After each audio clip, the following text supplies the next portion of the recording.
Telangana వరప్రదాయిని కాళేశ్వరంపై Congress party కుట్ర చేస్తోందని మాజీ మంత్రులు కొప్పుల ఈశ్వర్ మండిపడ్డారు. దీంతో ఎస్ఆర్ఎస్పీ కింద ఉన్న పంట సాగు ప్రశ్నార్థకంగా మారిందని విరుచుకుపడ్డారు. సాగునీరు లేక రైతులు ఆకాశం వైపు చూసే పరిస్థితి ఏర్పడిందని ధ్వజమెత్తారు. కాంగ్రెస్ పార్టీ 600 రోజుల పాలనలో 600 మంది రైతులు చనిపోయారని మండిపడ్డారు.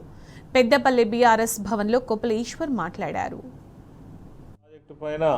కాంగ్రెస్ ప్రభుత్వం కక్ష సాధింపు చర్యతోటి నీళ్లు లిఫ్ట్ చేయకుండా, రిజర్వాయర్లు చెరువులు నింపకుండా కావాలనే ఒక కక్షపూరిత వాతావరణాన్ని కొనసాగిస్తూనే మరి ఈరోజు ఉన్నటువంటి పరిస్థితి చూసినట్టయితే ఎస్ఆర్ఎస్పీ కింద ఉన్నటువంటి ఆయకట్టు రైతులు ఎవరైతే ఉన్నారో వాళ్ళ యొక్క పంటల యొక్క పరిస్థితి ప్రశ్నార్థకంగా మారింది. అసలు ఈ ప్రభుత్వము ఏం ఆలోచన చేస్తుందో కూడా అర్థమైతలేదు.